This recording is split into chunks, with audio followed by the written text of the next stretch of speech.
గ్రంథం 49వ అధ్యాయము 23వ వచనం. ఈరోజు దేవుడు మనకిస్తున్న వాగ్దానము, రాజులు నిన్ను పోషించు తండ్రులుగాను వారి రాణులు నీకు పాలిచ్చు దాదులుగాను ఉండెదరు.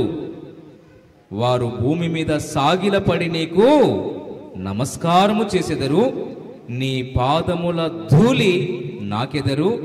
అప్పుడు నేను యెహోవాననియు నా కొరకు కనిపెట్టువారు అవమానము నొందరనియు నీవు తెలుసుకుంటావు.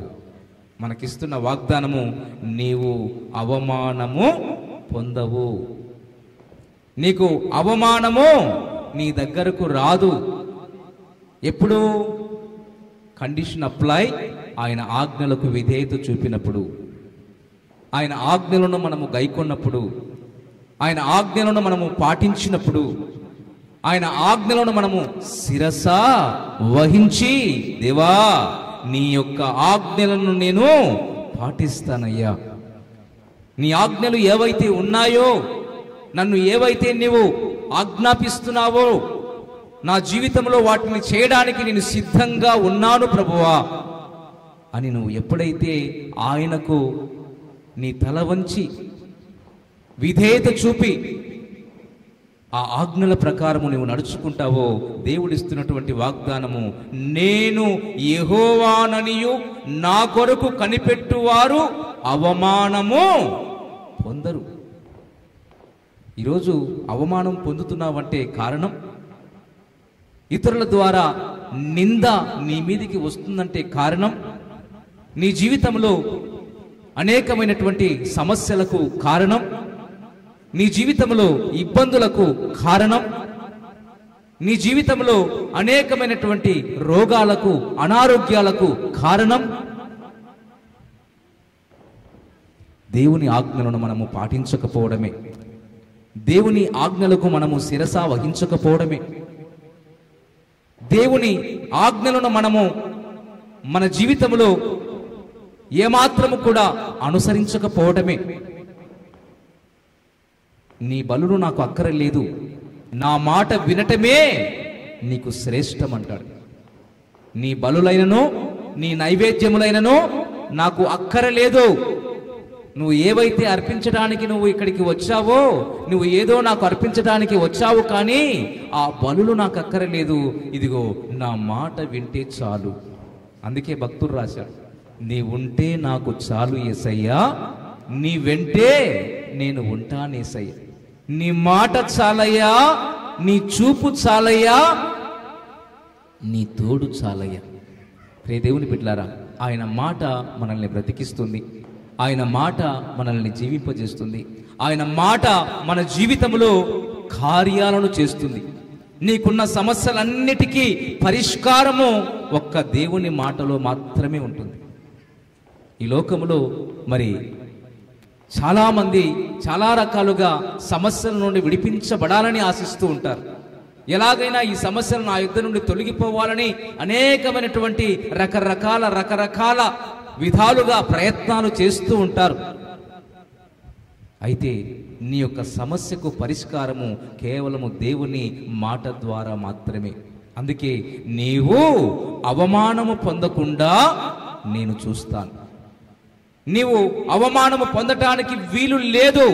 కారణము, నీవు నా ఆజ్ఞలను పాటిస్తున్నావు కాబట్టి, నా ఆజ్ఞలకు నీవు శిరస వహిస్తున్నావు కాబట్టి, నా ఆజ్ఞలకు నీవు విధేయత చూపిస్తున్నావు కాబట్టి నేను నిన్ను అవమానము పొందకుండా చూస్తాను. ప్రియ దేవుని బిడ్డలారా, ఈ రాత్రి దేవుడిస్తున్న వాగ్దానము, నీవు అవమానము పొందకుండా ఉండాలి అంటే నీ జీవితంలో దేవుని మాటకు విధేయత చూపాలి. దేవుని మాటలను శ్రద్ధగా నీ హృదయంలో వాటిని చేర్చుకోవాలి. మనము ఎన్నిసార్లు చెప్పినా మరి ఈ మాట ఎందుకు చెబుతున్నామంటే, మనము ముందుగా దేవుని మాటకు ఎప్పుడైతే విధేయత చూపిస్తామో, దేవుని యొద్దకు రండి, అప్పుడు ఆయన మీ యొద్దకు వచ్చును. ముందు దేవుని యొద్దకు రావాలి. దేవుని యొద్ద ఏమున్నాయి? ఆది యందు వాక్యముండెను, వాక్యము దేవుని యొద్ద ఉండెను, ఆ వాక్యమే దేవుడై ఉండెను. వాక్యమే. ఈ వాక్యాన్ని ఎప్పుడైతే నీ జీవితంలోనికి, నీ హృదయంలోనికి ఎప్పుడైతే స్వీకరిస్తావో అప్పుడు ఆయన నీ యొద్ద స్థిర నివాసం చేస్తాడు. నీ హృదయంలో ఎల్లప్పుడూ ఉంటాడు, నీతోనే ఉంటాడు, నీతోనే జీవిస్తాడు, నీ చుట్టూ తన కృపను ఆవరింపజేస్తాడు. మనం మాత్రము ఏం చేస్తూ ఉంటామంటే అన్నిటికీ తల ఊపుతాము, కానీ దేవుని వాక్యానికి మాత్రము విధేయత చూపలేము.